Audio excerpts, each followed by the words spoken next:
আরে কি হয়েছে, এত চিৎকার করছো কেন? আমার হয়ে গেছে, তাই চিৎকার করছি। কি ব্যথা!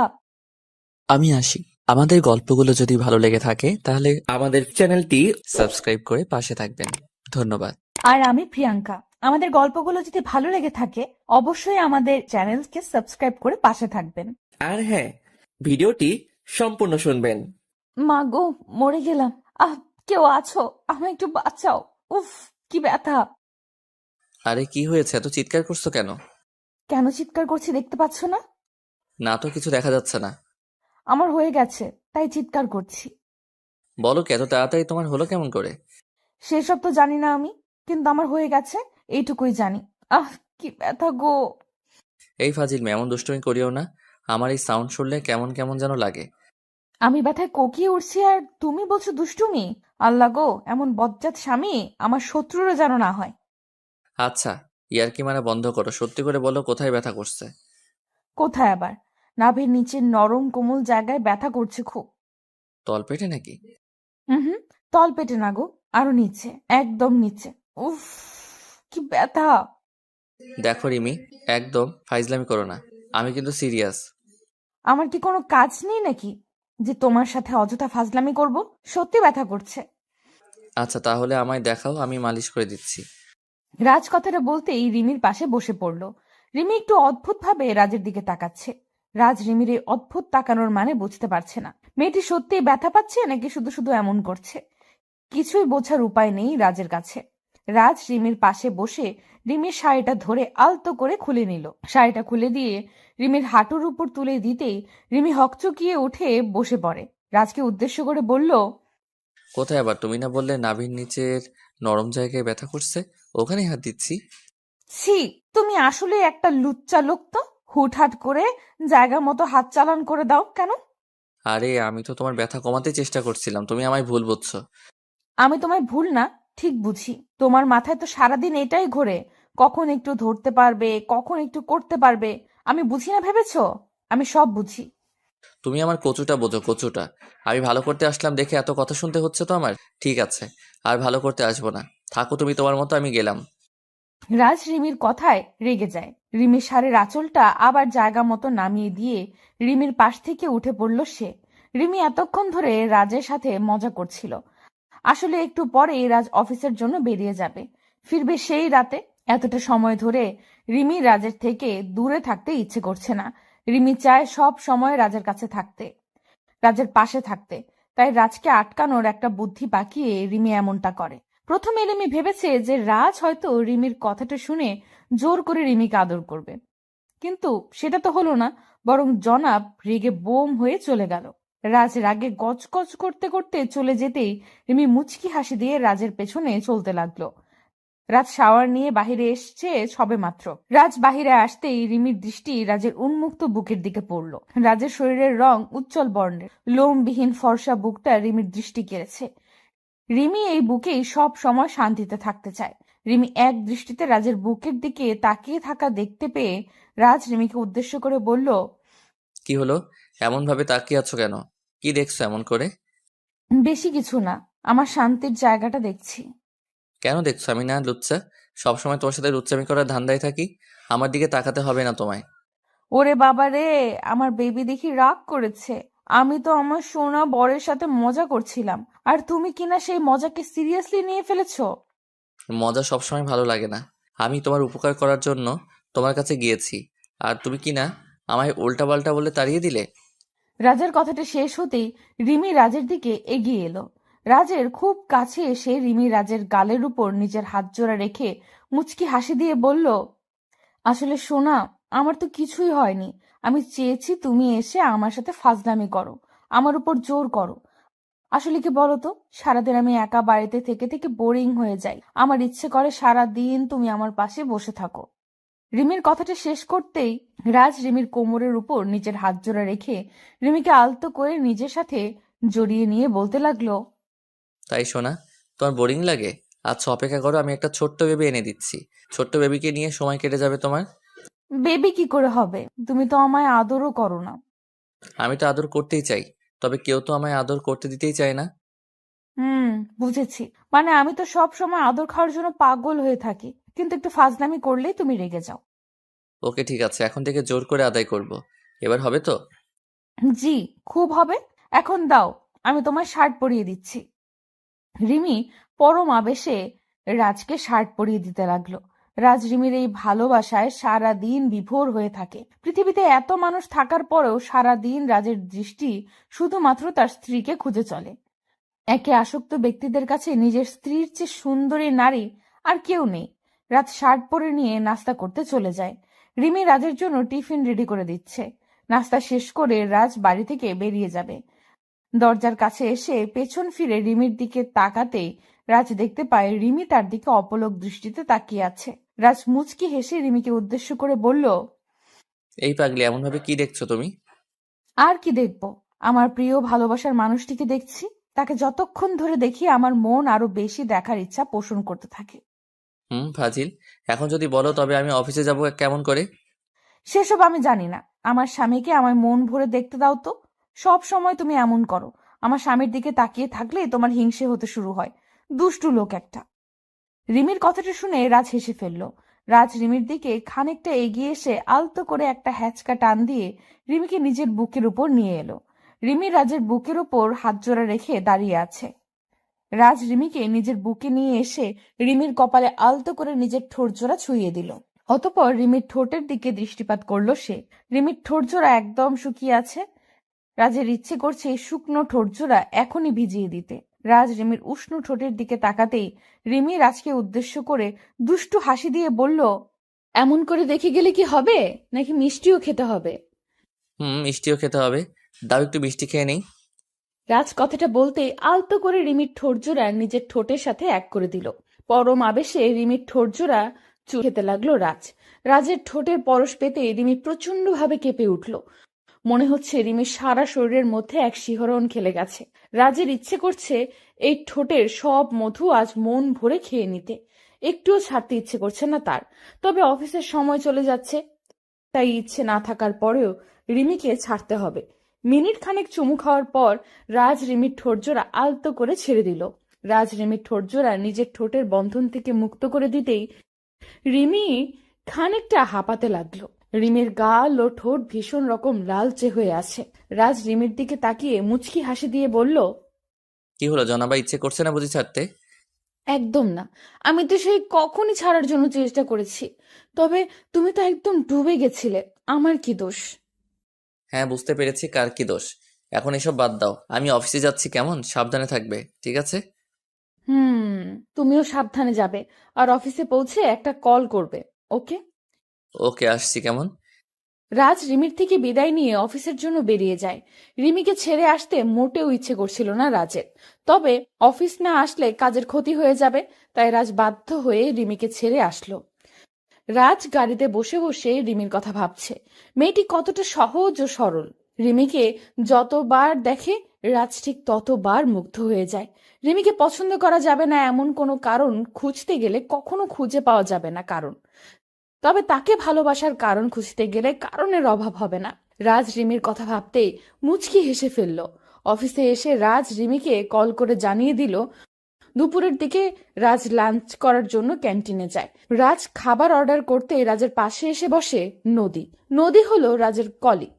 নদী এসে রাজকে উদ্দেশ্য করে বলল, রাজ সাহেব, লাঞ্চ করতে এসেছেন বুঝি? জি ম্যাম, দুপুর তো হয়ে গেছে, তাই চলে আসলাম। হুম, একসাথে বসে কি লাঞ্চ করা যাবে? হ্যাঁ অবশ্যই, কেন নয়, বসুন না প্লিজ। রাজের সম্মতি পেয়ে নদী রাজের পাশে বসলো। রাজ কাউকে ইগনোর করে না ঠিক, তবে অন্য নারীর থেকে নিজেকে সব সময় দূরে রাখার চেষ্টা করে সে। নদীকে রাজের একটুও পছন্দ হয় না। মেয়েটা সব সময় রাজকে বিরক্ত করতে চলে আসে। রাজ অনেকবার নদীকে বলেছে যে নদী যেন নিজের লিমিট ক্রস না করে। তবে কি আর করার, মেয়েটার মাথায় কোনো সমস্যা আছে হয়তো। তা না হলে এতবার বলার পরেও রাজের পেছনে ঘুরঘুর করে কেন? রাজ খাবার মুখে তুলে নিতেই রাজ রাজ খাবার মুখে তুলে নিতেই নদী রাজকে উদ্দেশ্য করে বলল, তো আপনার দিনকাল কেমন চলছে? সবকিছু ঠিকঠাক আছে তো? জি, সব ঠিকঠাকই, আপনার কি অবস্থা? আমার আর অবস্থা, একটা ছেলেকে পাগলের মতো ভালোবাসা, তবে সে তো আমার দিকে ঘুরেও তাকায় না। তাই নাকি? যদি ছেলেটা এমন করে তবে তাকে ছেড়ে অন্য কাউকে খুঁজে নিন যে আপনাকে পাগলের মতো ভালোবাসা দিবে। খুঁজে তো নিতেই পারি, তবে আমার মনটা যেন তার প্রতি আসক্ত হয়ে আছে, তাই কাউকে পছন্দ হয় না। ও এই ব্যাপার। এমনও তো হতে পারে যাকে আপনি পছন্দ করেছেন তারও একটা পছন্দের মানুষ আছে, সেও তার জন্য আপনার মতো আসক্ত। সে যাই হোক, আমার শুধুমাত্র তাকেই চাই, ব্যাস। তাকে না পেলে আমার আর কাউকে নিজের লাইফে কখনো নিতে পারবো না। এটা ভুল কথা। আজ অবধি কারোর জন্য কারোর জীবন থেমে থাকেনি, জীবন তার নিজ গতিতে চলছে। হুম। রাজ ও রিমি আরো কিছু সময় কথা বলল। অতঃপর রাজ খাবার শেষ করে নিজের কেবিনে চলে যায়। সন্ধ্যার দিকে রাজের কাজ শেষ হলো। অফিস থেকে বেরিয়ে রাজ একটা গিফটের দোকানে চলে আসলো। রিমির জন্য কিছু গিফট দিতে চায় সে। একটা কথা কি জানেন, আপনি যখন বাড়ির বাইরে কোনো কাজে থাকেন তখন বাড়িতে থাকা আপনার স্ত্রী আপনার পথ চেয়ে বসে থাকে, আর যখন আপনি বাড়ি ফিরে তার জন্য কিছু না কিছু নিয়ে আসেন তো প্রত্যেকটা স্ত্রী প্রচন্ড খুশি হয়, সেই জিনিসটা যতটাই সামান্য জিনিস হোক না কেন। রাজ গিফটগুলো নিয়ে সব থেকে বেরিয়ে যাবে, ঠিক এমন সময় দুম করে রাজের পথের সামনে চলে আসে নদী। নদী গিফট শপে রাজকে দেখে একটু চমকে গিয়ে বলল, আরে রাজ সাহেব যে, বুঝতে পারলাম না আজ সারা দিন আমার কি কারণে আপনার সাথেই দেখা হয়ে যাচ্ছে। এটা কি কাকতালীয় নাকি অন্য কিছু? কাকতালীয় নয়, আর না অন্য কিছু। এটা হলো কো অ্যাক্সিডেন্ট, এর বেশি কিছু নয়। আপনার হয়তো এটা মনে হচ্ছে, তবে আমার অন্য কিছু মনে হচ্ছে। আপনার যেটাই মনে হোক না কেন সত্যি সত্যিই থাকে। রাজ আর কত ইগনোর করবেন? একটু কি ভালোবাসা দেওয়া যায় না? মানুষের মন হয় কয়টা? একটাই তো। সেই এক মন কতজনকে দেয়া যায় বলুন? আমি বিবাহিত, আর আমি আমার স্ত্রীকে প্রচণ্ড ভালোবাসি। তার জায়গায় আর কেউ কখনো আসতে পারবে না। বিয়ে হয়ে গেছে দেখে কি হয়েছে? আমার মধ্যে কি এমন নেই যা আপনার স্ত্রীর কাছে আছে? বলুন আমায়। ভালো একটা মন, যেটা আপনার নেই। একটা কথা জানেন, নারীরা নারীদের শত্রু হয়ে থাকে। এই কথাটার সেরা উদাহরণ আপনি নিজেই। নিজের মাইন্ডকে বদলে ফেলুন, ভালো থাকতে পারবেন। রাজ কথাটা বলতেই একটা বাঁকা হাসি দিল। অতঃপর নদীকে এড়িয়ে গিয়ে সব থেকে বেরিয়ে এলো। রাজ গাড়িতে বসে রিমির কথা ভাবছে। মেয়েটা এই গিফটগুলো দেখলে একদম বাচ্চাদের মতো করে তাকে জড়িয়ে ধরবে। আসলে ভালোবাসা কতটা সুন্দর, তাই না? নিজের প্রিয়জনের খুশির থেকে দামি আর কিচ্ছু হতে পারে না। রাজ বাড়ি এসে কলিং বেল বাজাতে রিমি দৌড়ে এসে দরজা খুলে দিল।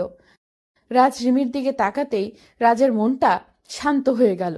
পাগলিটা রাজকে দেখে মিষ্টি একটা হাসি দিল। রাজ বাড়িতে এসে আর কোনো দিকে না তাকিয়ে নিজের প্রিয়তমা স্ত্রীকে নিজের বুকের সাথে মিশিয়ে নিল। রিমিও ছোট বাচ্চার মতো রাজের বুকে মুখ লুকিয়ে আদুরে গলায় বলতে লাগলো, এখন সময় হলো আসার। জানো, সন্ধ্যা থেকে শুধু অপেক্ষাই করছি কখন তুমি আসবে। তাই যান, আসলে একটু আড্ডা মারছিলাম তাই আসতে লেট হয়ে গেছে। আর আড্ডা মারবো না। রাজের কথাটা শুনে রিমি দুম করেই চমকে যায়। রিমি রাজের বুকের থেকে নিজের মাথাটা সরিয়ে নিয়ে একটু অদ্ভুত কণ্ঠে বলতে লাগলো, তুমি জানো আমি কতটা অপেক্ষা করি তোমার জন্য, আর সেই তুমি কিনা আড্ডা মারছিলে। বেশ ভালো তো। আরে পাগলি, একটু আড্ডা না মারলে কি মন ফ্রেশ থাকে নাকি? তাই আড্ডা মেরে মুড ফ্রেশ করছিলাম।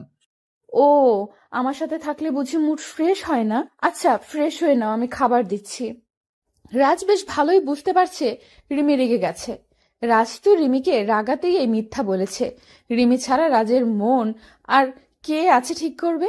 রাজকে পেছনে ফেলেই রিমি সামনের দিকে এগিয়ে যেতে লাগলো। রাজ আলতো করে রিমিকে পেছন থেকে জড়িয়ে ধরে রিমির ঘাড়ে মুখ গুজে দিয়ে চুমু খেতে খেতে বলল, এই শোনা, রেগে গেছো তুমি? আমি তো তোমার সাথে মজা করছিলাম। আমি তোমায় ছাড়া আর কার সাথে আড্ডা দেবো বলো? আমি তো তোমার জন্য এই গিফটগুলো নিতে গিয়েছি, তাই একটু লেট হয়ে গেছে। মানে, তার মানে তুমি এই আড্ডার কথাটা আমায় রাগাতে বলেছো? জি, একদম তাই। তবে রে ফাজিল, দাঁড়াও তোমার মজা দেখাচ্ছি। রিমি কথাটা বলতেই রাজকে মাইর দিতে ছুটে এগিয়ে আসতে লাগলো। রাজও রিমির থেকে বাঁচতে দৌড়াতে লাগলো। অতঃপর রিমিকে নিজের বুকে টেনে নিল সে। ভালোবাসা এমনই হয়, নিজের প্রিয়জনকে ছাড়া আর কারো সাথে সময় কাটাতে বিন্দু মাত্র ইচ্ছা করে না। ভালো থাকুক এইসব ভালোবাসাগুলো। তোমার এই গর্তটা এত ছোট কেন? আমি ভার্জিন, তাই এটা এত ছোট। ভার্জিন মেয়েদের কি এই গর্তটা ছোট হয়? অন্য সকলের বুঝি বড় হয়? সেটা তো আমি জানি না, তবে শুনেছি ভার্জিন মেয়েদের গর্ত ছোট হয়। উফ, তোমার এই গর্তের দিকে তাকিয়ে আমার মাথা নষ্ট হয়ে যাচ্ছে। ইচ্ছে করছে এটাকে চুমু খাই। ছি, এটাকে কি চুমু খাওয়া যায় নাকি? তোমার কি মুখে কিছু আটকায় না? তুমি আমার ভালোবাসার মানুষ, আর নিজের ভালোবাসার মানুষের সাথে কথা বলতে গেলে কি হিসেব করতে হয় নাকি? এই শুভ, তুমি এমন করে বলো না গো। আমার অদ্ভুত রকম লাগছে। আমার সামনে বের করে রাখতে সমস্যা হয়নি, আর আমি বললেই যত সমস্যা। ফাজিল মেয়ে একটা। আহ, ছাড়ো প্লিজ। লাগছে তো। শুভ নীলার কোনো কথা শুনল না। আলতো করে নীলার পেটের উপর নিজের হাত ছুঁয়ে দিল। শুভর হাতের স্পর্শ পেতেই নীলার সারা শরীরের মধ্যে অদ্ভুত শিহরণ খেলে গেল। নীলা মৃদু কম্পিত হয়ে শুভর শার্ট দুই হাতে চেপে ধরে আছে। শুভ নীলার নাভির উপর আলতো করে হাত বুলিয়ে দিচ্ছে। আজ নীলার আর শুভর রুম ডেট। 2 বছরের রিলেশনের মধ্যে যদিও একবারও তাদের রুম ডেট হয়নি, এটাই প্রথম রুম ডেট। রুম ডেটের কথা শুনে নীলা তো পুরো ভয় পেয়ে যায়। নীলার ভয়েরও যথেষ্ট কারণ ছিল। ভালোবাসা যতটাই থাকুক না কেন, দিন শেষে তো তারা দুটি ভিন্ন মানুষ। তাদের মধ্যে কোনো প্রকার বৈবাহিক সম্পর্ক নেই। যদি শুভ তাকে জোর করে তখন কি হবে? এটা ভেবেই নীলা ভয় পাচ্ছিল। সরাসরি দুবার না করে দিলেও পর মুহূর্তে খানিকটা বাধ্য হলো সে। কি আর করবে? ভালোবাসার মানুষটির আবদার পূরণ না করলে সে কষ্ট পাবে। নীলা শুভকে নিজের জীবনের থেকেও বেশি ভালোবাসে, আর তার ভালোবাসার টানই নীলা ছুটে আসে শুভর কাছে। রুম ডেটে গিয়েই নীলা শুভর সাথে আলাদা একটা রুমে চলে আসে। রুমে বসতে গিয়েই আচমকা ভুল করে নীলার পেটের ওপর থেকে শাড়ির আঁচলটা সরে যায়, যার কারণে নীলার নাভিটা শুভর চোখের সামনে স্পষ্ট হয়ে যায়। শুভ নীলার নাভি দেখতেই একটা ঘোরে চলে যায়। অপলক দৃষ্টিতে তাকিয়ে থাকে নীলার নাভির দিক। তারপর কি হলো তা তো দেখলেনি। শুভ নীলার নাভিতে হাত বুলিয়ে দিতে লাগলো। কিছু সময় হাত বুলিয়ে দিতেই নীলা খানিকটা বিরক্ত হয়ে যায়। দুম করে শুভর হাত নিজের পেটের ওপর থেকে সরিয়ে দিয়ে নীলা বলতে লাগলো, এসব কি হচ্ছে? তোমায় না বলেছি আমার এসব পছন্দ নয়? তোমার পছন্দ না হতেই পারে, তবে আমার তো বেশ পছন্দ। ইচ্ছে করছে ঠোঁটের পরও সেঁকে দিতে। শুভ, কন্ট্রোল করো নিজেকে। এইসব একদম উচিত নয়। আমাদের মধ্যে এখনো বিয়ের কোনো সম্পর্ক হয়নি। বিয়ের সম্পর্ক থেকে বড় সম্পর্ক আমাদের মাঝে আছে, আর সেটা হলো ভালোবাসার সম্পর্ক। প্লিজ নীলা, বোঝার চেষ্টা করো। না, আমি কিছু বুঝতে চাই না। আমার এসব একদম অপছন্দ লাগছে। আমি আসছি। নীলা কথাটা বলতেই শুভর পাশ থেকে উঠে পড়তে চেষ্টা করলো। শুভ নীলার দিকে তাকিয়ে থেকে হঠাৎ করে নীলাকে ভীষণ অবাক করে দিয়ে দুম করে নীলার হাত শক্ত করে চেপে ধরলো। নীলা অবাক হয়ে শুভর দিকে তাকিয়ে আছে। কি করছে শুভ? কিছুই বুঝতে পারছে না সে। শুভ নীলার হাত ধরে একটা হ্যাচকা টান দিয়ে নীলাকে নিজের কোলের উপর নিয়ে নিল। নীলা শুভর কোলে আসতেই শুভর মুখের উপর নীলার চুলগুলো গিয়ে পড়ল। শুভ নীলার চুলে মিষ্টি গন্ধ মন ভরে গ্রহণ করছে। নীলা ঘোর কাটিয়ে ওঠার আগেই শুভ নীলার ঘাড়ের ওপর নিজের মুখ ঘষতে লাগলো। নীলা চোখ বন্ধ করে আছে। নীলা বেশ ভালোই বুঝতে পারছে যে শুভ তাকে জোর করছে। নীলা চেষ্টা করছেও শুভকে নিজের থেকে দূরে রাখতে, শুভর কাছ থেকে নিজেকে সরিয়ে নিতে। তবে কোনো কিছুতেই কি লাভ হচ্ছে না। শুভ নীলার কোমর ধরে আছে। শুভর স্পর্শে নীলার মনের মধ্যে এক অদ্ভুত ভালো লাগা কাজ করতে লাগলো। নীলা যেন নিজের উপর সম্পূর্ণভাবে নিয়ন্ত্রণ হারিয়ে ফেলল। শুভ নীলার ঘাড়ে গলায় পাগলের মতো চুমু খেয়ে চলেছে। নীলা চোখ বন্ধ করে শুভকে উদ্দেশ্য করে কাপা কাপা গলায় বলতে লাগলো, শুভ প্লিজ, এমন করিও না। আমার সারা শরীরের মধ্যে অদ্ভুত অনুভূতি কাজ করছে। এই অদ্ভুত অনুভূতি কাজ করার মানে কি জানো তুমি? আমার প্রত্যেকটা স্পর্শ তোমার মনকে রাঙিয়ে দিচ্ছে। ঝড় তুলতে চাইছে তোমার মনে। এবার তো একটু বোঝো। কিন্তু এটা তো ঠিক না শুভ। এটাকে পাপ বলে। আজ আমাদের মাঝে কিছু হয়ে গেলে পরে যদি আমায় আর তোমার ভালো না লাগে, তখন কি করব আমি? আমার জীবনটা নষ্ট হয়ে যাবে। তোমার কি তোমার শুভর উপর একটু ভরসা ও বিশ্বাস নেই? তোমার শুভ কি কোনোদিন তোমায় অস্বীকার করতে পারে? তোমার প্রতি আমার সম্পূর্ণ বিশ্বাস আছে, তবে একটা কথা আমার ভয় করছে খুব। মুখ আর মানুষ চেনা এক কথা নয়। তুমি চিন্তা করিও না, সব ঠিক করে দিব আমি। শুভ নিজের কথায় নীলাকে ভুলিয়ে নিল। আজ শুভর মন পূর্ণতার নেশায় আসক্ত হয়ে আছে। খুব বেশি করে নীলাকে নিজের কাছে পেতে চায় শুভ। এতটা কাছে যে তাদের মাঝে 1 ইঞ্চিও দূরত্ব শুভ সহ্য হচ্ছে না। নীলা আর কিচ্ছু বলতে পারল না। শুভর প্রতি তার অগাধ বিশ্বাস আছে। শুভ আর যাই করুক না কেন নীলাকে কখনো ঠকাতে পারে না। নীলাও আর বাধা দিল না। শুভর প্রত্যেকটা স্পর্শে সমানভাবে রেসপন্স করলো নীলা। শুভ নীলার ঠোঁটজোড়া নিজের দখলে নিয়ে পাগলের মতো চুমু খেতে লাগলো।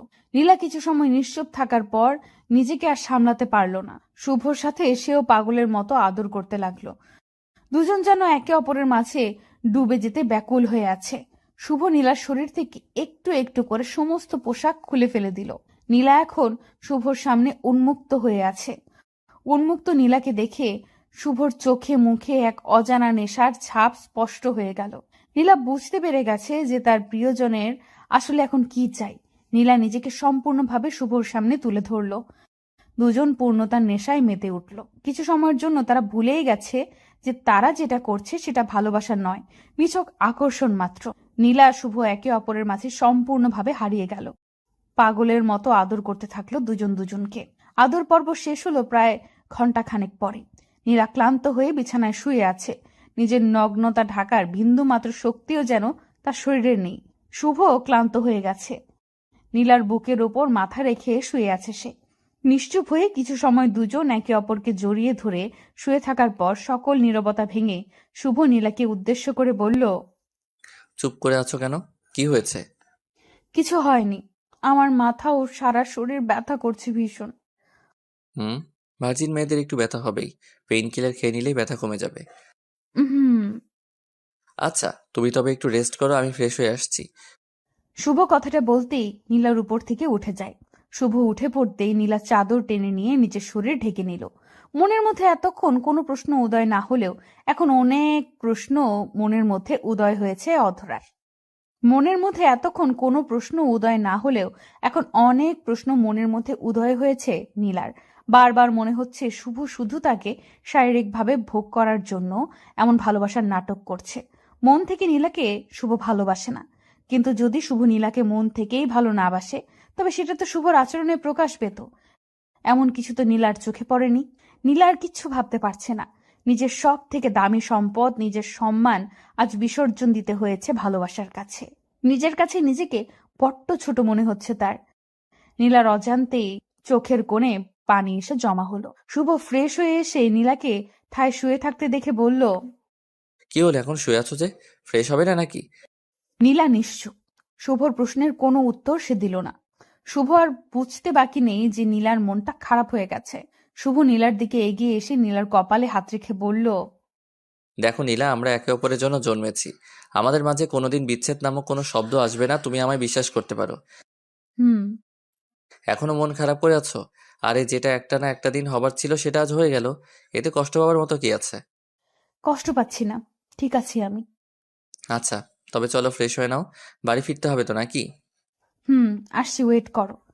নীলা বিছানা থেকে উঠে ফ্রেশ হতে চলে যায়। বিছানা থেকে নীলা উঠে পড়তেই শুভর চোখ বিছানার উপর পড়ল। খানেক জায়গায় রক্তের দাগ লেগে আছে। রক্তের দাগগুলো দেখে শুভর মনটা খারাপ হয়ে যায়। আসলে নীলার সাথে এত জোর করে এই কাজটা করা উচিত হয়নি তার। মেয়েটার মনটা একদম নরম, বেশি কিছুর প্রয়োজন না। একটু ভালোবাসাই তো চেয়েছে সে, শুধু শুধু কষ্ট দিয়ে ফেললাম। কথাটা আপন মনে বলল শুভ। নীলা ফ্রেশ হয়ে বাইরে আসতেই শুভ নীলার দিকে এগিয়ে যায়। নীলা ঠিকমতো সোজা হয়ে দাঁড়াতে পারছে না, হয়তো তার শরীর একটু অসুস্থ হয়ে আছে। শুভ নীলার কোমর ধরে আলতো করে খুঁড়িয়ে খুঁড়িয়ে নীলাকে রুম থেকে নিয়ে সোজা চলে আসে গাড়িতে। শুভ নীলাকে গাড়িতে বসিয়ে গাড়ি নিয়ে বেরিয়ে পড়ল। কিছু দূর ড্রাইভ করতেই শুভ দেখতে পেল রাস্তার পাশে একটা ফার্মেসির দোকান খোলা আছে। শুভ গাড়িতে সাইডে পার্ক করে গাড়ি থেকে নেমে পড়ল। গাড়ি থেকে নেমে শুভ নীলার জন্য পেইন কিলার, কিছু মেডিসিন ও প্রোটেকশন পিল নিয়ে নিল। অতঃপর গাড়িতে এসে নীলাকে মেডিসিনগুলো দিল।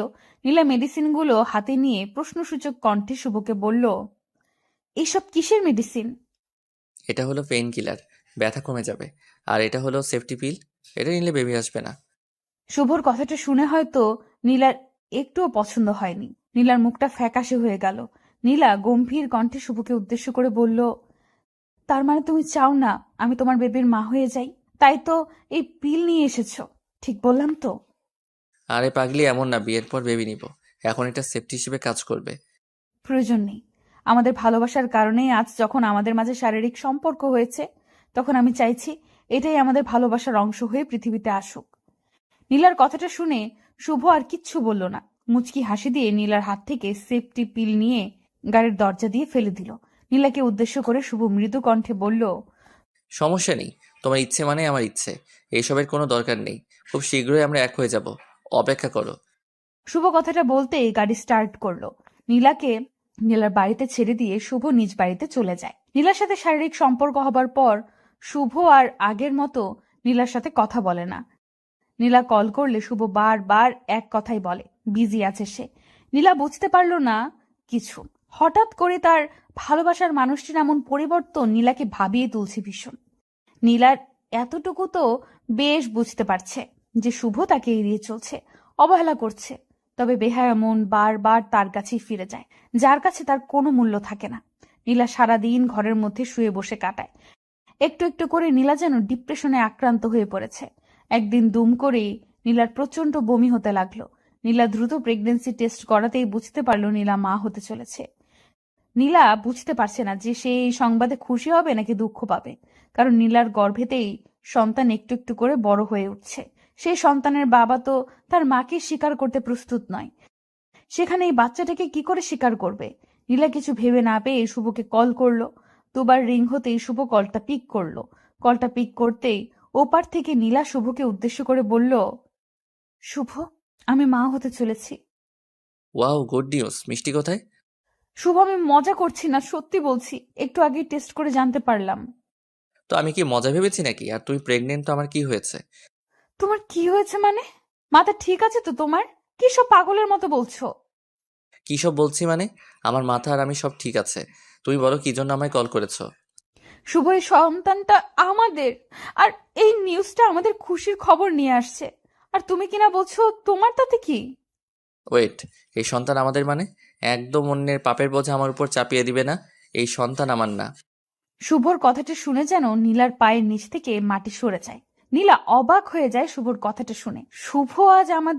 শুভ আজ নিজের সন্তানকে অস্বীকার করে বলছে এই সন্তান তার নয়। নীলার গলা শুকিয়ে গেছে। নীলা শুকনো গলায় শুভকে উদ্দেশ্য করে বলল, তার মানে কি বলতে চাও তুমি? আমি অন্য কারোর সাথে ফিজিক্যাল রিলেশন করে এই বাচ্চাকে গর্ভে নিয়েছি? সবকিছু তো আর আমার বলাই হবে না, এমনটা হতেও তো পারে। যাই হোক, তোমার ভালোর জন্য আমার একটা মেসেজ হলো যে তুমি এই বেবিকে নষ্ট করে ফেলো। এতে করে তোমার লাইফে আর কোনো ধরনের পেইন আসবে না। শুভর কথাটা শুনে নীলার চোখ থেকে আপনা আপনি পানি টপ টপ করে গড়িয়ে পড়তে লাগলো। নীলা নিজেকে শান্ত করতে পারছে না। বুকের মধ্যে অদ্ভুত রকম কষ্ট হচ্ছে তার। নিজের ভালোবাসার মানুষটিকে সবকিছু উজাড় করে দেওয়ার পর আজ সেই ভালোবাসার মানুষটি তাকে নিয়ে, তার চরিত্র নিয়ে কথা বলছে। শুভর কথাগুলো কোনোভাবেই যেন নীলা সহ্য করতে পারছে না। নীলা খানিকটা শক্ত গলায় শুভকে উদ্দেশ্য করে বলল, বাহ, অসাধারণ উপহার দিলে তুমি। তোমার আর আমার ভালো চাইতে হবে না। আমি আমার ভালো ঠিক বুঝে নিব। ভুলটা আমার ছিল, সমাধানও আমার করা লাগবে। ভালো থেকো তুমি। নীলা কথাটা শেষ হতেই দুম করে কলটা কেটে দিল। ফোনটা সুইচ অফ করে দিয়ে নীলা বালিশের সাথে মুখ চেপে কান্না করতে লাগল। নিজের জীবনের আজ শেষ করে দেওয়া ছাড়া আর কোনো উপায় নেই। নীলা একটা ভুলের কারণে আজ দুটি জীবন নষ্ট হতে চলেছে। নীলা কোনোভাবেই নিজের মনকে বোঝাতে পারছে না যে শুভ তার সাথে প্রতারণা করেছে। মেয়েরা আসলেই বোকা। একটু ভালোবাসা পাবার লোভে তারা নিজের সব কিছু দিয়ে দিতে পারে, আর দিন শেষে প্রতারিত হয়। নীলা কান্না করছে। হঠাৎ করে শুভ অনুভব করলো কারো একটা হাত নীলার কাঁধের উপর পড়ছে। নীলা মুখ ঘুরিয়ে পেছনে তাকাতেই দেখতে পায় শুভকে নিজের রুমে দেখে নীলা চমকে যায়। নীলা প্রশ্নসূচক কণ্ঠে বলে উঠল, তুমি আমার রুমে কি করছো? আচ্ছা, তোমায় নিয়ে যেতে এসেছি, তাও নিজের স্ত্রী করে। অনেক তো কাজ করলাম, এখন নিজের পরিবারকে সময় দেওয়ার পালা। মানে কি সব বলছো তুমি? একটু আগে তো বললে আমার চরিত্রে। দৌড় পাকলি, মজাটাও দেখি বোঝো না তুমি। আমি তো তোমায় একটু কষ্ট দিতেই এমন কথা বলেছি। এখন কথা না বাড়িয়ে তাড়াতাড়ি রেডি হয়ে নাও, আব্বু আম্মু কথা বলছে বাইরে। অতঃপর শুভর কথায় নীলার বুকে প্রাণ ফিরে এলো। ভালোবাসার মানে আশ্বাস নয়, ভালোবাসার মানে বিশ্বাস। বিশ্বাসের উপর ভর করে ভালোবাসা টিকে থাকে। এই চলুন না, আজ রাতে আমরা দুজন মিলে একটু খেলি। এই শোনো, চ্যানেলটি সাবস্ক্রাইব করে ঘন্টাটি বাজিয়ে দিও, কেমন? ঠিক আছে, কিন্তু কি খেলবে? ওই খেলাটা। কোন খেলাটা? আরে যেটাই আপনি আমারটা খাবেন আর আমি আপনারটা খাবো। মিলির কথাটা শুনে মাহির চমকে গেল। হঠাৎ করে মিলি এই খেলাটা এতদিন পর খেলতে চাইলো কেন? মাহির বুঝতে পারছে না। বিয়ের প্রায় 2 মাস হয়ে গেছে, এখনো মিলি মাহিরের মাঝে কোনো শারীরিক সম্পর্ক হয়নি। যদি মাহির চেষ্টা করে মিলির সাথে কিছু একটা করতে, ঠিক তখনই মিলি সরাসরি মাহিরের সাথে একটা সিন ক্রিয়েট করে ফেলে। মাহির তো এটাই বুঝতে পারে না যে মিলি কেন এমন করে। লোকলজ্জার ভয়ে মাহির হয়তো মিলিকে জোর করে না ঠিক, তবে মনে মনে মাহির এটাই চায় মিলির সাথে যেন তার স্বামী স্ত্রীর সম্পর্কটা হয়। মাহির কিছু সময় চুপ থেকে অতঃপর মিলিকে উদ্দেশ্য করে হাস্যোজ্জ্বল মুখ নিয়ে বলল, মিলি, তুমি সত্যি বলছো তো ওই খেলা খেলবে? আপনাকে মিথ্যা কেন বলবো আমি? আমি সত্যি বলছি, চলুন খেলা শুরু করি। উফ মিলি, আমি তো বিশ্বাস করতে পারছি না তোমার কথাটা। আহ, কত বছরের স্বপ্ন আমার আজ পূর্ণ হবে, ভাবতেই কেমন কেমন যেন লাগছে। হায় আল্লাহ, বলেন কি? আগে কখনো খেলেননি নাকি? এমন করছেন মনে হচ্ছে এটাই জীবনে প্রথম। ধুর, তুমিও না কি যে বলো। আমি এর আগে খেলবো কার সাথে? আমি এমন ছেলে না, ওকে। আমি পরনারীর দিকে কখনো খারাপ দৃষ্টিতে তাকাইনি। আর বলছো আমি কি না খেলবো? হয়েছে হয়েছে, আপনি যে কত সাধু তা আমার জানা আছে। এখন কথা না বাড়িয়ে রেডি হয়ে নিন, খেলবো আমরা। 2 মিনিট সোনা, আমি এমনিতেই খেলার জন্য সবসময় রেডি হয়ে থাকি। এই নাও, একদম রেডি হয়ে গেলাম। মাহির কথাটা বলতেই নিজের শার্টের বাটন খুলে শার্টটা সোফার উপর ছুঁড়ে দিল। মিলি মাহিরের বডির দিকে তাকিয়ে আছে কৌতূহলপূর্ণ দৃষ্টি নিয়ে। মাহির শার্ট খুলে মিলির দিকে এগিয়ে আসলো। মিলি ভ্রু কুঁচকে মাহিরের দিকে তাকিয়ে আছে। মাহির মিলির দিকে তাকিয়ে দাঁত বের করে হেসে দিয়ে বলল, খেলার আগে তো প্রিপারেশন নিতে হয়, তাই নিয়ে নিলাম আর কি। তুমিও খুলে নাও। খেলার আগে কি খুলতে হয়? জামা কাপড় খুলতে হয় আর কি। আমি শুনেছি খেলার আগে খুলতে তো হয় ঠিক, তবে সেটা হলো লুডুর কোর্ট। আপনি কোন খেলার কথা বলছেন? এই ওয়েট ওয়েট, তুমি কি খেলার কথা বলছো? একটু পরিষ্কার করে বলো তো। আমি তো তোমার কথাই বুঝতে পারছি না। আমি লুডো খেলার কথা বলছি। মানে, এতক্ষণ ধরে তুমি এই লুডো খেলার কথা বলেছো আর আমি কি না? হুম, আপনি কি না কি। মিলি ভ্রু কুঁচকে কথাটা বলতেই মাহির কিছু সময় মাথাটা নিচু করে রেখে অতঃপর মাহির মিলির কাছে এসে বসলো আর মিলির হাত ধরে বলতে লাগলো, দেখো মিলে, আমার না ভীষণ ইচ্ছে করছে সব স্বামী স্ত্রী যা যা করে ওইসব করতে। তোমার কি কোনো ফিলিংস নেই? সবাই কি করে, আর আমার মধ্যে তো অনেক ফিলিংস আছে। বলুন আপনি কি করে আপনাকে ফিলিংস দেখাবো আমি? দেখো কি কি করে, তুমি শুধু চুপ করে আমার আদরগুলো অনুভব করো। বলুন আপনি কি করে আপনাকে ফিলিংস দেখাবো আমি? মাহির কথাটা বলতেই মিলির কোমর ধরে আলতো করে মিলিকে নিজের কাছে টেনে নিল। মিলি চুপ হয়ে মাহিরের দিকে তাকিয়ে আছে। মাহির মিলির ঠোঁটের দিকে মুগ্ধ দৃষ্টিতে তাকালো। মিলির ঠোঁটজোড়া এতটা সুন্দরভাবে মাহিরের দিকে তাকিয়ে আছে যে মনে হচ্ছে কোনো গোলাপের পাপড়ি সদ্য ফুটেছে। মাহির মিলির ওই রসালো ঠোঁটের দিকে নিজের ঠোঁটজোড়া এগিয়ে নিয়ে যেতেই মিলি দুম করে মাহিরকে সজোরে একটা ধাক্কা মেরে দিল। মিলির ধাক্কা খেয়ে মাহির খানিকটা দূরে সরে যায় মিলির কাছ থেকে। মাহির মিলির দিকে কৌতূহলপূর্ণ দৃষ্টি নিয়ে তাকাতেই মিলি রাগে গজগজ করতে করতে মাহিরকে উদ্দেশ্য করে ভীষণ কর্কশ কণ্ঠে বলতে লাগলো, ছি, আপনাকে আমি কতটা ভালো মানুষ মনে করেছিলাম, অথচ আপনিও এতটা নোংরা হবেন আশা করতে পারিনি আমি। মিলি, আমি নোংরামির কি করলাম? আমি তো তোমায় ভালোবাসি আর তোমায় আদর করতে চাইছি। এতে নোংরামি কোথায় পেলে? আপনি যেটাকে ভালোবাসা বলছেন সেটা আসলে নোংরামি। এটা আমি খুব ভালো করে জানি। পুরুষ মানুষ কাছে আসা মানেই পাপ। আপনি আমার কাছে, আপনি আমার সাথে এইসব কাজ করার চেষ্টা করছেন, আমায় পাপের ভাগী করতে চাইছেন। মানে কি সব বলছো? স্বামী স্ত্রী এইসব করবে না তো কি করবে? আর আমার বাবা মা আর তোমার বাবা মাও তো এইসব করেছে। এতে পাপের কি আছে? মাহিরার কথাটা হয়তো মিলির একটুও ভালো লাগেনি। মিলির চোখজোড়া হঠাৎ করে রক্তবর্ণ ধারণ করে নিল। মাহির মিলির ঠোঁটের দিকে তাকিয়ে ভয় চুপসে গেল। বুঝে উঠতে পারল না যে সে কি এমন বলেছে যার কারণে মিলির এতটা রাগ উঠে গেছে। মাহির একটা ঢোক গিলে মিলিকে ভয়ে ভয়ে কণ্ঠে বলল, মিলি, তোমার চোখ জোড়া এমন হয়ে আছে কেন? আমি কি কিছু খারাপ বলেছি? চুপ, একদম চুপ। আপনি এতটা অসভ্য লোক, ছি। আপনি কিনা আমার বাবা মাকে নিয়ে বাজে কথা বললেন। আপনি এতটা লুচ্চা একটা লোক, ছি। মিলি, কি বলছো জানো তুমি? স্বামী স্ত্রী এইসব করে, এটা কোনো পাপ না। বিয়ের পর স্বামীর সাথে কিছু করাকে পাপ বলে না, একটু তো বোঝার চেষ্টা করো। আপনি আমায় বোকা পেয়েছেন। খুন বিয়ের আগে করলে ফাঁসি হবে, আর বিয়ের পর করলে বুঝি হবে না? আপনি আমায় যা বোঝাবেন আমি তাই বুঝবো, তাই না? মিলি রে মিলি, আমি তোরে কেমনে বুঝে? এখন তুই যেটা বলছিস সেটা পাগলের মতো কথা। স্বামী স্ত্রীর ভালোবাসার আরেক নাম পূর্ণতা। শারীরিক সম্পর্ক না হলে আমাদের কোনো দিন বেবি আসবে না, আর না আসবে সংসারের শান্তি। এইবার তো বুঝো। মাহিরের কথাটা শুনে মিলি কান্না করে দিল। মাহির যথেষ্ট রেগে আছে। আর বিয়ের পর থেকে মিলির এসব ফালতু কথা সহ্য করে চলেছে মাহির। আর কত সহ্য করবে সে? বিয়ের পর স্বামী স্ত্রীর মাঝে যদি কোনো সম্পর্ক নাই থাকে তবে বিয়ে করার কি আছে? মিলিকে কান্না করতে দেখে মাহির অবাক হয়ে যায়। হঠাৎ করে আবার কি হলো এই মেয়ের যে কান্না করতে লাগলো? মাহির মিলিকে উদ্দেশ্য করে বলল, এই আবার কি হলো তোমার? কান্না কেন করছো? মিলি মাহিরের কথায় কোনো উত্তর দিল না। এই ধ্যানে কান্না করেই যাচ্ছে। মিলির কান্না দেখে মাহিরের মনে মনে রাগ হতে লাগলো। এখনই মিলির কান্নার শব্দ অন্য সবাই শুনতে পাবে আর এখানে ছুটে আসবে। মাহির নিজের মাথাকে একটু শান্ত করে মিলিকে উদ্দেশ্য করে বলল, দেখো মিলি, কান্না করিও না প্লিজ। তুমি এমনভাবে কান্না করলে এখনই কেউ চলে আসবে। প্লিজ কান্না করিও না। কান্না করবো না তো কি করব? আপনি আমায় বকেছেন। আমি আর এই বাড়িতে থাকবো না। আমি এক্ষুনি আমাদের বাড়িতে চলে যাব। চলে যাবে মানে? কেন চলে যাবে? আমি কি করেছি? আপনি আমার সাথে অসভ্যতামি করেছেন। প্রতি রাতে আমার সাথে বাজে কাজ করার জন্য আমায় ফোর্স করেন। আমি আর আপনার সাথে থাকবো না। মিলির কথাটা শুনে মাহিরের ইচ্ছে করছে মিলিকে খেয়ে ফেলতে, কিন্তু এখন আর মিলিকে কিছু বলা যাবে না, নয়তো মিলি সত্যি সত্যি চলে যাবে। মাহির নিজের মাথাকে ঠান্ডা করে মিলিকে উদ্দেশ্য করে বলল, আচ্ছা মিলি, আমি দুঃখিত।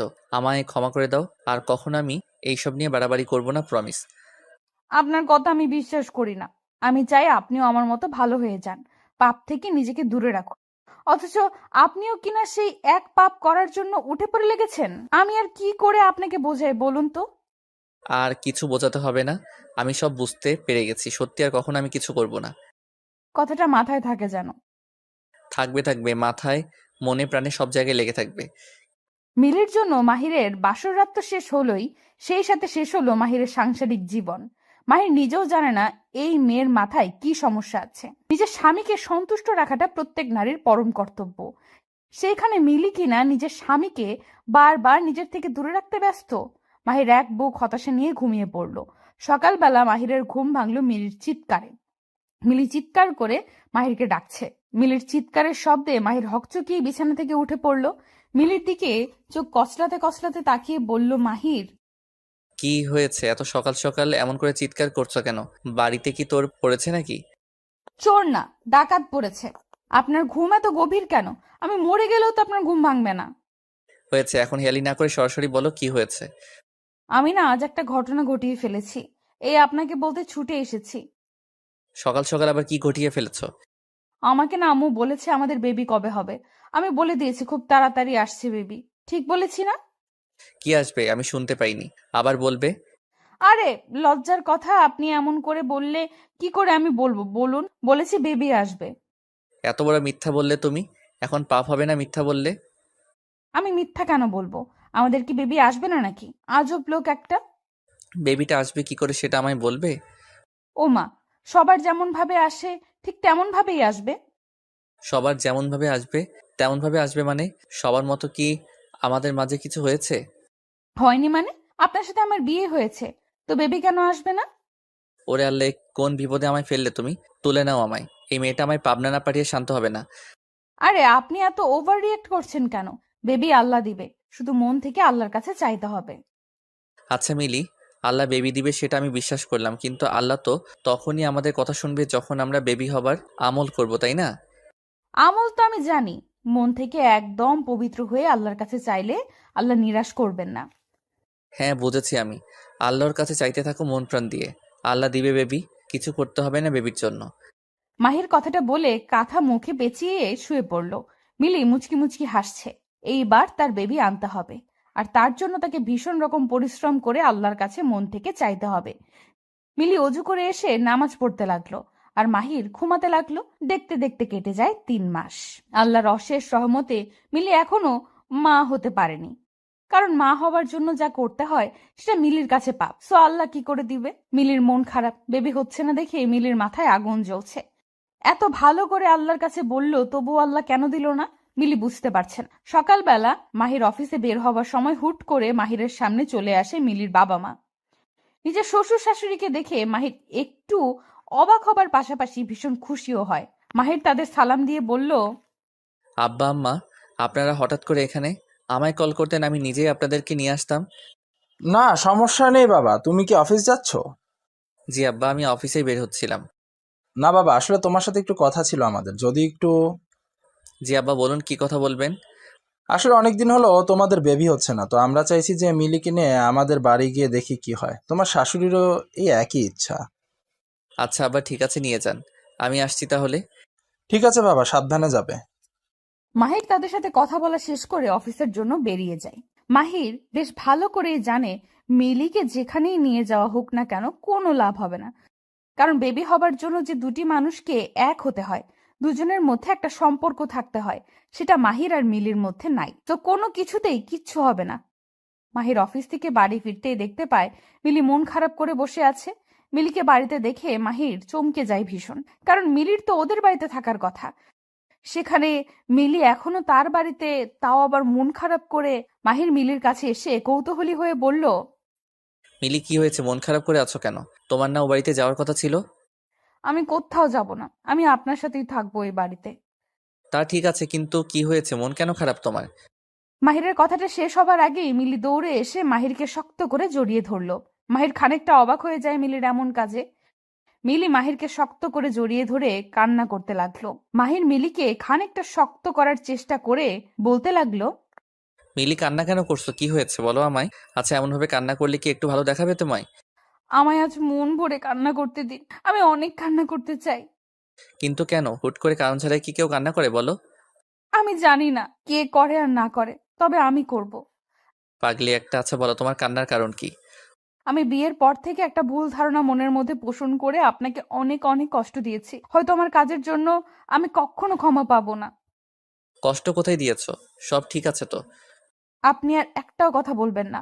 কষ্ট দিয়েছি কি দেইনি তা আমি জানি। আপনি আমায় ক্ষমা করে দিন, আর কখনো আপনাকে কষ্ট দিব না আমি, প্রমিস।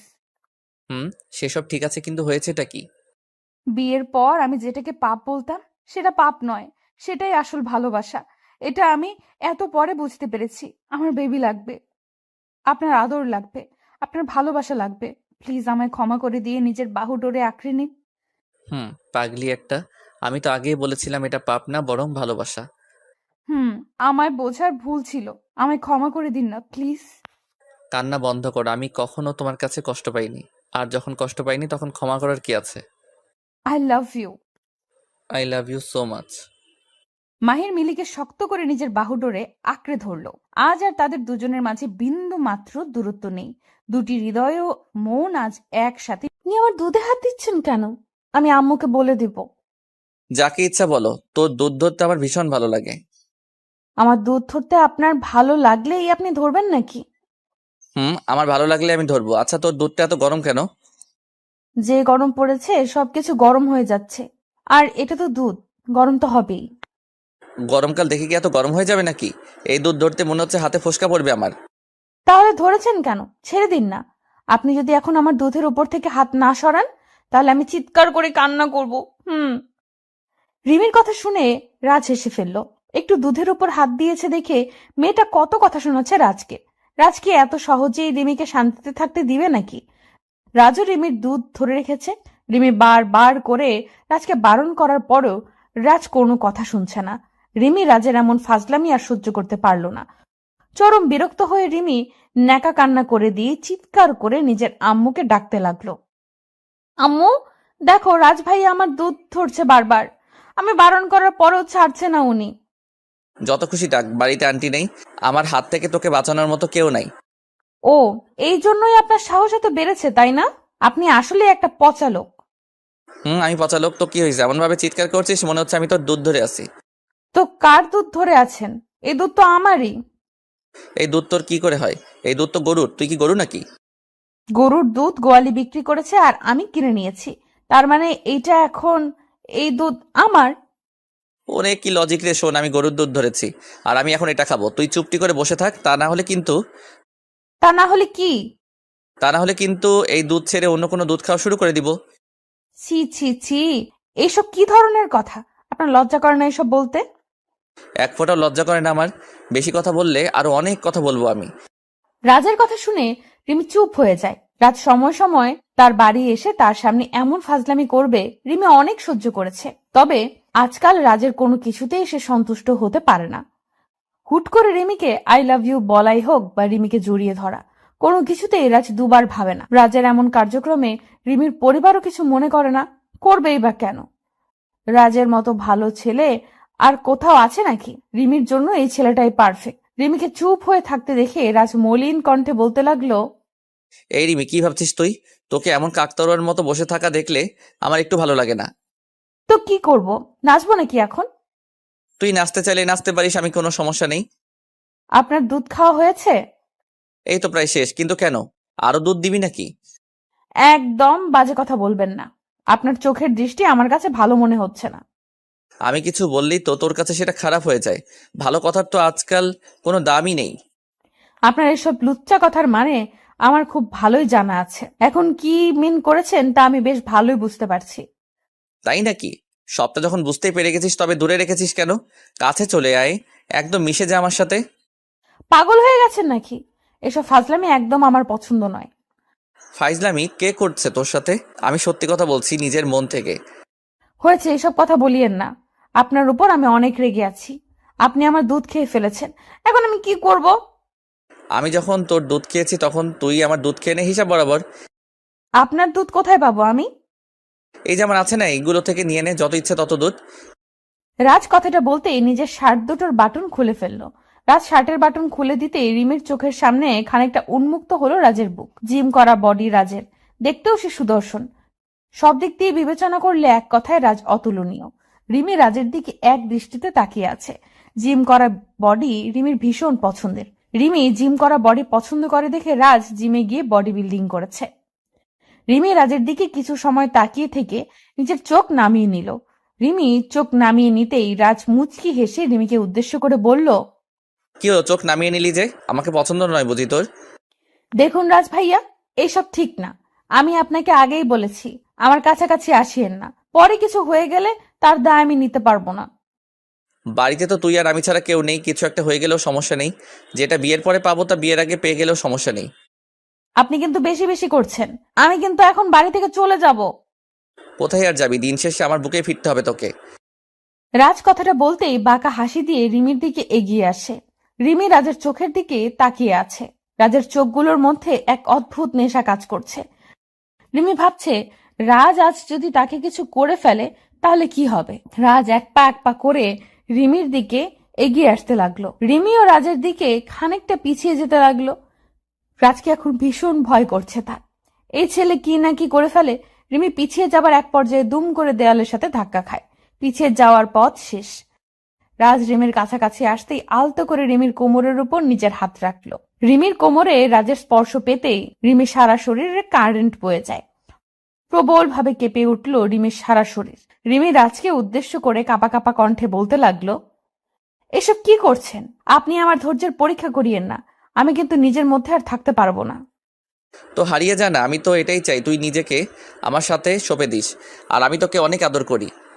কিন্তু এটা তো ঠিক নয়, এটা তো পাপ।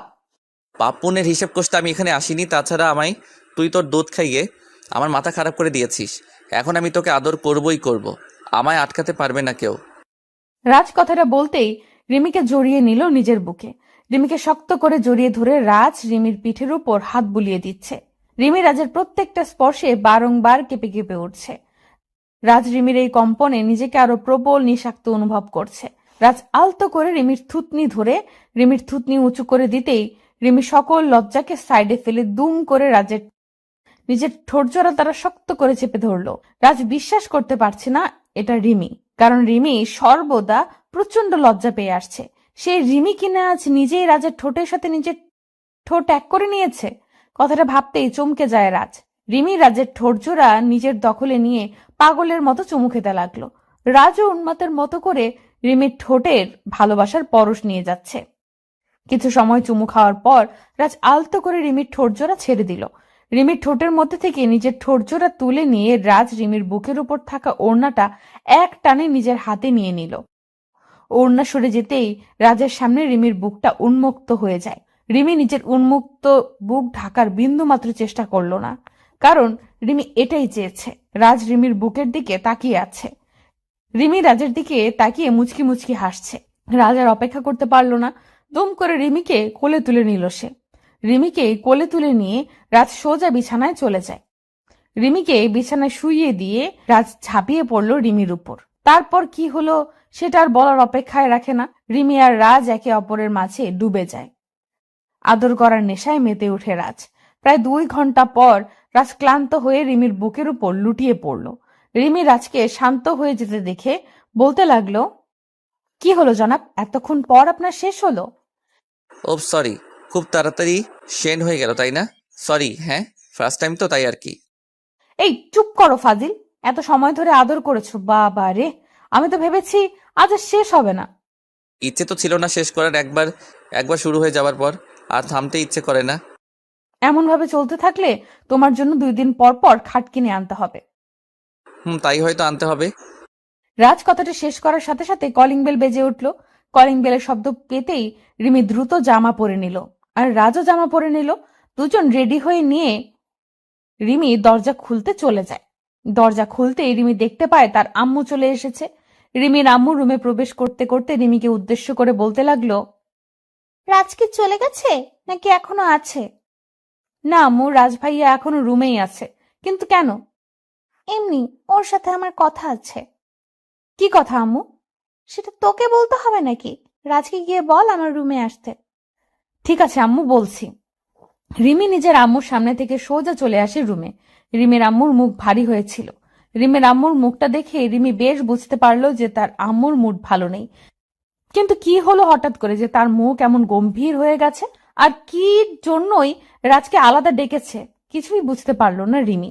রিমি রাজের কাছে এসে রাজের উদ্দেশ্যে বলতে লাগলো, রাজ, কোনো সমস্যা হয়েছে হয়তো, আম্মু তোমাকে ডেকেছে। হঠাৎ করে আবার কি সমস্যা হলো? সেটা তো আমি জানি না, তুমি কথা বলার সময় সাবধানে কথা বলবে, ঠিক আছে?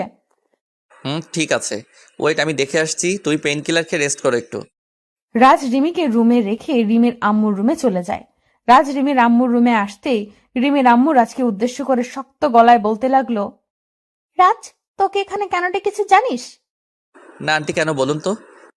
দেখ, তোকে আমি ছোটবেলা থেকে নিজের হাতে বড় করেছি। আমার আর তোর বাবা মায়ের ইচ্ছে তোর সাথে রিমির বিয়ে হোক। তোর কি মতামত? আন্টির কথাটা শুনে রাজের মনের মধ্যে খুশিতে লাড্ডু ফুটতে লাগলো। রাজ তো এটাই চেয়েছে এত বছর, যেন রিমি আর তার বন্ধুত্বের সম্পর্কটা ভালোবাসায় আর তারপর বিয়েতে পূর্ণতা লাভ করে। আজ সেই স্বপ্নটা পূরণ হতে চলেছে। রাজ খুশিতে গদগদ হয়ে রিমির আম্মুকে বলল, জি আন্টি, আমার দিক দিয়ে তো কোনো সমস্যা নেই, তবে রিমির মনের কথা তো আর আমি জানি না। এখন আপনারা যা ভালো মনে করেন তাই করেন। রিমির কথাটা জানতে চাই আমি। ওকে তো এই বিষয়ে কিছু বলতেও পারছি না। একবার বলেছে ও নাকি এসবে নাই। এখন আমি কি করে বলতো? আন্টির কথাটা শুনে রাজ চমকে যায়। রিমি যদি বলে থাকে যে তার মনের মধ্যে রাজকে নিয়ে কোনো ফিল নাই, তবে আজ যেটা হলো সেটা কি ছিল? রাজ তার আন্টিকে কিছু বলার ভাষা খুঁজে পাচ্ছে না। রিমি কি তবে তার সাথে কোনো নাটক করেছে? রাজ কিছু সময় চুপ থেকে অতঃপর বলল, আচ্ছা আন্টি, আমি রিমির সাথে কথা বলে দেখছি ব্যাপারটা, তারপর আপনাদের জানাবো, ওকে? তাই করিস বাবা। আমার মেয়েটার কোনো কথাই আমি বুঝতে পারি না। আন্টির সাথে আরো কিছু সময় কথা বলার পর রাজ রিমির রুমে চলে এলো। রিমি পেইন কিলার খেয়ে শুয়ে আছে বিছানায়। রাজ রুমে কখন প্রবেশ করেছে রিমি বলতে পারবে না। রাজ রিমির কাছে এসে রিমির পাশে বসে ভীষণ কর্কশ কণ্ঠে বলতে লাগলো, এই শুয়ে আছিস কেন? আমি আর কখনো তোদের বাড়ি আসবো না। রাজের আচমকা বলা কথাটা শুনে রিমি হকচকিয়ে বিছানা থেকে উঠে পড়ল। হঠাৎ করে রাজের কি হলো কিছুই বুঝতে পারছে না রিমি। রিমি প্রশ্নসূচক দৃষ্টিতে রাজের দিকে তাকিয়ে বলল, কি হয়েছে? কেন আসবে না? আম্মু কি তোমায় কিছু বলেছে? কিছু বলেছে মানে? সরাসরি বলে দিয়েছে তোর সাথে আমার আর কোনো সম্পর্ক থাকুক সেটা উনি চাইছেন না, তাই আমি আর কখনো তোর সাথে দেখা করতে আসবো না। এই মাথা ঠিক আছে তো তোমার? আম্মু হঠাৎ করে এইসব কেন বললো? সেটা তোমার আম্মুকে গিয়ে জিজ্ঞেস করো। আমি আসছি, ভালো থেকো। রাজ কথাটা বলতেই রিমির সামনে দিয়ে চলে যেতে নিল। রাজকে চলে যেতে দেখে রিমি দুম করে রাজার হাত ধরে ফেললো আর রাজকে উদ্দেশ্য করে বলল, এই কোথায় যাও তুমি? আমার ছেড়ে কোথাও যেতে পারবে না তুমি। আমি আম্মুর সাথে কথা বলছি। সে তুমি বলতেই পারো, তবে তাতে কোনো লাভ হবে না। আগে চলো তো আমার সাথে, তারপর দেখছি লাভ হয় নাকি লোকসান হয়। রিমি রাজের হাত ধরে রাজকে টানতে টানতে নিয়ে যায় রিমির আম্মুর কাছে। রিমি তার আম্মুর কাছে এসে বলতে লাগলো, আম্মু এটা কি হলো? তুমি না বললা রাজ ভাইয়ের সাথে আমার বিয়ে হবে, এখন আবার রাজ ভাইকে বলছো আমার থেকে দূরে থাকতে। এটা কি হচ্ছে? আমি রাজকে ভালোবাসি আর ওকেই নিজের করে পেতে চাই। রিমির কথা শুনে রিমির আম্মু মুখের উপর, আমার কলা ধরে আপনি কি করবেন? না, আপনার গলাটা দেখতে খুব সুন্দর আর বড় দেখাচ্ছে, তাই ধরতে ইচ্ছে হলো। তাই নাকি? এই কলা ধরার পর আপনার যদি খেতে ইচ্ছে হয় তখন কি হবে? কি আর হবে, একটু খেলে কি পাপ হবে নাকি? কি বলছেন? আমার কলা আপনি খেলে তো পাপ হবেই। পরপুরুষের কলা খাওয়া কি ভালো নাকি? আমি অত শত বুঝি না, আপনি আপনার কলা আমায় ধরতে দিবেন কিনা সেটা বলুন। এমন ভাবে জেদ করছেন মনে হচ্ছে এই কলাটা আমার না আপনার। নিন ধরুন, আবার মুখে পড়ে ফেলবেন না যেন। ঈশান নিজের কলা ঈশার দিকে এগিয়ে দিতেই ঈশা লোভনীয় দৃষ্টিতে ঈশানের কলার দিকে দৃষ্টিপাত করলো। এত বড় কলা হয়তো ঈশা এর আগে দেখেনি। ঈশা কলাগুলো নিজের হাতে নিতেই ঈশানকে বলতে লাগলো, এত বড় কলা কোথা থেকে পেলেন? আমার তো দেখেই খেতে ইচ্ছে করছে। কোথা থেকে আবার? আমার নিজের কলা এটা। অনেক যত্ন নিয়ে এটাকে এত বড় করেছি। ভালো না লেগে উপায় আছে কি? সত্যি বলেছেন, এই কলাটা দেখে তো সেটাই মনে হচ্ছে। আমি অনেক দেখেছি কলা, তবে আপনারটার মতো এত সুন্দর কলা দেখিনি কারো কাছে। দেখবেন কেমন করে, সবাই কি আর এমন করে বানাতে পারে? জি, কিছু বললেন? না, বললাম সবার কাছে থাকলে কি আর আপনি আমার কাছে আসতেন কলা ধরার জন্য? কিছু মনে করবেন না, আপনার কথাগুলো আমার কেমন যেন ভালো মনে হচ্ছে না। কি করে মনে হবে? কারণ আমি কথাগুলোই তো এমন ভাবে বলছি। কি আবার কিছু বললেন? না, বললাম শুধু কি কলাগুলো পছন্দ হয়েছে নাকি কলার মালিককেও পছন্দ হয়েছে? আপনাকে পছন্দ হওয়ার কি আছে? আপনার কলাগুলোই পছন্দ হয়েছে আমার। লে, এই প্রথম শুনলাম কোনো মেয়ের কলা পছন্দ হয়, অথচ কলার মালিককে পছন্দ হয় না। এটা কোনো কথা? হ্যাঁ, এটাই কথা। আচ্ছা বলুন, আপনার কলার দাম কত? মানে আমি দুটো কলা নিতে চাই। আমি ক্রয় করে নিয়ে এসেছি কি বিক্রি করার জন্য নাকি? আমি এগুলো বিক্রি করার জন্য নিয়ে আসিনি ম্যাম। ওকে, তাহলে বলুন কোথা থেকে নিয়েছেন, আমিও নিব। একবার বললাম তো আমার নিজের কলা। নিজের কলা কি আর কোথাও থেকে দিতে হয় নাকি? ও, ঠিক আছে, আসছি তবে। ঈশা কথাটা বলতেই চলে যেতে নিল। ঈশান ঠায় দাঁড়িয়ে আছে। এত কষ্ট করে দীর্ঘ 2টি ঘন্টা দাঁড়িয়েছিল একটু ঈশার সাথে কথা বলার জন্য, অথচ ঈশার সাথে কথা বলার আগে ঈশা চলে যেতে চাইছে। এটা কি ঈশান মেনে নেবে নাকি? ঈশান ঈশার পেছন পেছন দৌড়ে এগিয়ে এসে ঈশাকে পেছন থেকে বলল, এই ম্যাম, আপনি কি রাগ করলেন নাকি? না, রাগ করার মতো কি আছে? না, কেন জানি মনে হলো আপনি রেগে গেছেন। আচ্ছা, এই কলাগুলো আপনার পছন্দ হয়েছে? পছন্দ হয়েছে বলেই তো বললাম আমায় দিয়ে দিতে। ওকে, তাহলে নিন। কত দিতে হবে? ভালোবাসার কি কোনো দাম হয় মিস? হোয়াট, কি সব বলছেন আপনি? আর আমি বলছি যে কাউকে ভালোবেসে কিছু দেওয়াতে কি দাম ধরতে হয় নাকি? আপনার ইচ্ছে হয়েছে নিয়ে যান, গাছের কলা, আমার কি? কিন্তু আমি তো আপনার থেকে এমন ভাবে কিছু চাইছি না। আমি দাম দিতে প্রস্তুত আছি, আপনি বলুন না। বললাম তো লাগবে না, নিয়ে যান প্লিজ। ঈশান কথাটা বলে ঈশার হাতে কলাগুলো ধরিয়ে দিয়ে চলে যায়। ঈশা তো অবাক হয়ে আছে ঈশানের কাজে। ঈশানের সাথে ঈশার পরিচয় তেমন একটা গভীর সময়ের নয়।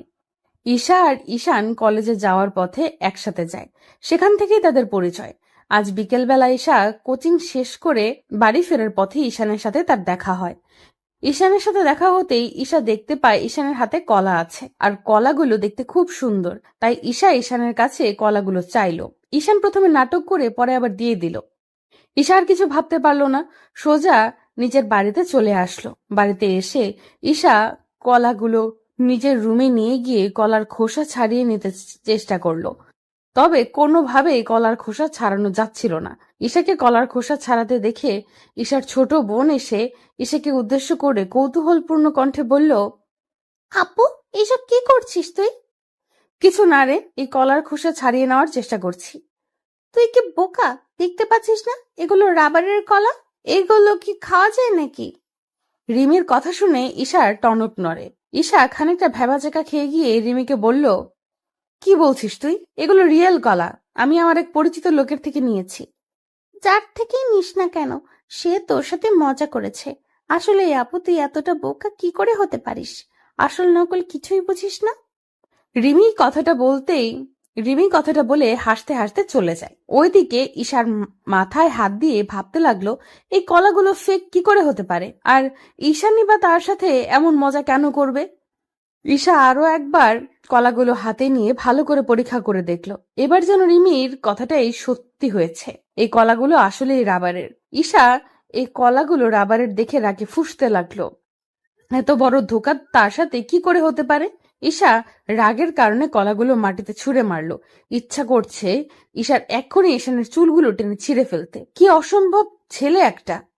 এমন ভাবে কি কেউ কাউকে ধোঁকা দেয়? পরদিন সকালে ঈশা রেডি হয়ে কলেজে যাচ্ছে। কিছু দূর যাওয়ার পর ঈশা দেখতে পেল ঈশানও তার পেছনে পেছনে আসছে। ঈশা এই সময়ের জন্য অপেক্ষা করছিল। এখন ঈশানের থেকে তার জানতে হবে কেন ঈশান তার সাথে এত বড় প্রতারণা করলো। ঈশা রাস্তার পাশে দুম করে দাঁড়িয়ে পড়তেই ঈশান মুচকি হেসে ফেলল। ঈশান জানে ঈশা তার সাথে কথা বলার জন্যই দাঁড়িয়েছে, আর ঈশানও এটাই চাইতো যে ঈশা তার সাথে কথা বলুক। ঈশান ঈশার কাছাকাছি এগিয়ে আসতেই ঈশা ঈশানকে উদ্দেশ্য করে ভ্রু কুঁচকে বলল, এই ছেলে দাঁড়াও, তোমার সাথে আমার কথা আছে। জি বলুন, কি কথা? তুমি যে কলাগুলো গতকাল আমায় দিয়েছিলে ওগুলো ফেক কলা ছিল, রাইট? ফেক ছিল কেন, কি হয়েছে? একটা থাপ্পড় দিব, মাথার তার সব ঠিক মতো লেগে যাবে। আমার সাথে মজা করার সাহস কি করে হয় তোমার? জানো তোমার এই ফাজলামের জন্য আমি আমার ছোট বোনের কাছে হাসির পাত্রী হয়ে গেছি। আরে সরি, আমি তো আপনার সাথে এমন কিছু হবে জানতাম না। আমি তো আপনার সাথে একটু কথা বলতে চেয়েছি, তাই এমন করেছি, সরি। মানে আমার সাথে তোমার কি কথা? আসলে মানে এই ছেলে, আমার দিকে এমন ভাবে তাকাচ্ছ কেন? একদম উল্টাপাল্টা কথা বলবে না। আমার সামনে থেকে যাও, আর কখনো আমার সামনে আসবে না। কিন্তু কেন? আমি আপনার সামনে আসলে কি হবে? আর আমি আপনাকে পছন্দ করি। কাউকে পছন্দ করা কি পাপ?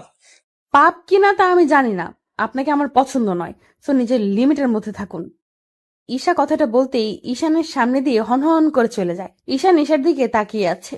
ঈশান ঈশাকে মন থেকে ভালোবাসে, আর ঈশানও জানে ঈশাও তাকে পছন্দ করে। কিন্তু হঠাৎ করে ঈশানকে মুখের উপর না করে দেওয়ার কারণ কি? ঈশান কিছু বুঝতে পারলো না। ঈশান কলেজ শেষ করে কলেজের সামনে কিছু সময় অপেক্ষা করার পর দেখলো ঈশা আসছে। ঈশান ঈশার সামনে এসে আবারও ঈশানকে বলল, ঈশা, আমি তোমার সাথে একটু কথা বলতে চাই। আমার সময় হবে না, সরি। প্লিজ 2 মিনিট একটু কথা বলেই আমি চলে যাব, প্রমিস। তোমার প্রমিস শোনার মতো কোনো মুড নেই আমার। এমন করিও না, আমার কথাটা শোনো। তারপর তোমার যা ইচ্ছা হয় বলো, আমি তাই করব, প্রমিস। ঠিক আছে, বলো কি বলবে। আমি তোমায় ভালোবাসি, আর সারা জীবন তোমার সাথে থাকতে চাই। প্লিজ আমায় ফিরিয়ে দিও না তুমি। আমি তোমাকে ভালোবাসি না, হয়েছে কথা। আচ্ছা ঠিক আছে, আমায় শুধু এইটুকু বলো, কি কারণে আমায় ভালোবাসো না? আমার মধ্যে কি সমস্যা আছে বলো তুমি। আপনার মধ্যে কি সমস্যা তা তো বলতে পারছি না, তবে এইটুকু শিওর থাকুন আপনি আমার মতো না, সো একটু দূরে থাকাই ভালো। এটাই তোমার শেষ কথা? হুম। তবে আমারও একটা কথা আছে, শুনবে? আমি যে কোনো ভাবেই হোক তোমায় নিজের করেই ছাড়বো, প্রমিস করলাম। আমার ভালোবাসা এতটা দুর্বল না যে হারিয়ে যাবে। ওকে, অপেক্ষায় থাকলাম। ঈশা কথাটা বলতেই ঈশানের সামনে দিয়ে চলে যায়। ঈশান এক দৃষ্টিতে ঈশার চলে যাওয়ার দিকে তাকিয়ে আছে। মনকে বোঝাতে পারছে না ঈশান যে ঈশার মনের মধ্যে তার জন্য কোনো জায়গা নেই। ঈশান ঠায় দাঁড়িয়ে আছে নীরবে। ঈশানকে এমন দাঁড়িয়ে থাকতে দেখে ঈশানের বন্ধু রাজ এসে ঈশানকে উদ্দেশ্য করে বলল, কিন্তু কেন, কি হয়েছে? আর বলিস না দোস্ত। আচ্ছা আমি কি দেখতে খারাপ? কোনো নেশা করি? চরিত্র খারাপ আমার? না তো, কিন্তু কেন, কি হয়েছে? ঈশা আমায় রিজেক্ট করেছে। জানিস, ওকে প্রথম দেখে আমি পাগল হয়ে গেছি। এতটা পাগল হয়েছি যে ওকে ছাড়া আমি বাঁচতে পারবো না। সেই ঈশা আজ আমায় মুখের উপর না করে চলে গেছে। আমি কি করব বুঝতে পারছি না দোস্ত। সত্যি ভালোবাসিস ওকে? সত্যি ভালোবাসি আমি। তাহলে চাপ নিচ্ছিস কেন? তুই এক কাজ কর, তোর বাড়ির লোকেদের জানিয়ে দে, তারপর দেখ কি হয়। মানে বাড়ির লোকদের জানালে আমাকে বাড়ি থেকে বের করে দিবে, তখন আমি কোথায় যাব? ভালোবাসার জন্য মানুষ জীবনও দিয়ে দেয়, আর তুই কিনা বাড়ি চিন্তা করছিস? ছি দোস্ত। ঈশান রাজের কথার মানে বুঝতে পারল না ঠিক, তবে ঈশাকে নিজের করে পেতে হলে রাজের আইডিয়াটা মন্দ হবে না। ঈশান সোজা নিজের বাড়ি চলে আসলো। বাড়ি এসে ঈশান কি করে নিজের বাবা মাকে এই কথাটা বলবে তাই ভাবছে। বুকের মধ্যে ভয় চুপসে গেছে তার। জীবনে এই প্রথম সে লজ্জার বাঁধ পেরিয়ে নিজের মনের কথা বাবা মাকে বলতে চলেছে। এটা তার কাছে কম কিছু নয়। ঈশান অনেকটা সময় ভাবার পর বুকের মাঝে একটু সাহস সঞ্চয় করলো।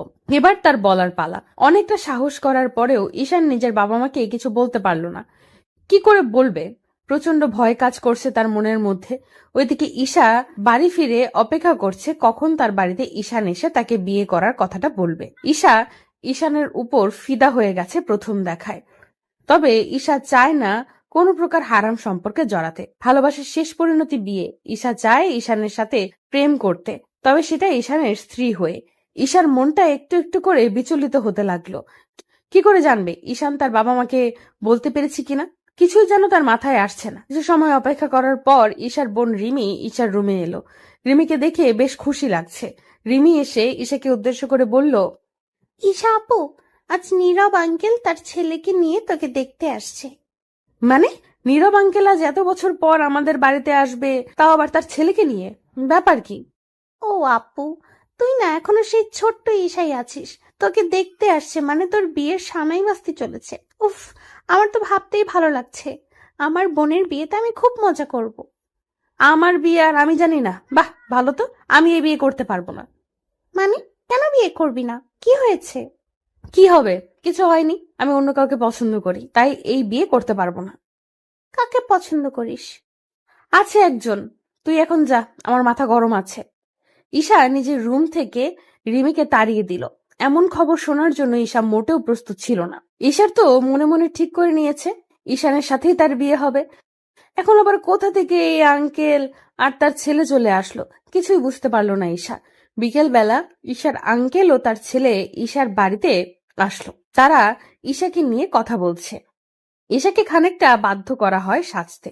ঈশা মনে মনে সিদ্ধান্ত নিয়ে নিয়েছে এই ছেলেকে সে রিজেক্ট করবে আর ঈশানের জন্য অপেক্ষা করবে। কিছু সময় যাবার পর ঈশাকে তাদের সামনে আনা হলো। সবাই ঈশার দিকে তাকিয়ে আছে অপলক দৃষ্টিতে। ঈশার মা ঈশার মুখের উপর থেকে ঘোমটা তুলে দিতেই ঈশা চোখ তুলে তাকালো। চোখ তুলে তাকাতেই ঈশা চমকে উঠল। এ কি দেখছে সে? নিজের চোখকেও যেন বিশ্বাস করা দায় হয়ে পড়েছে তার।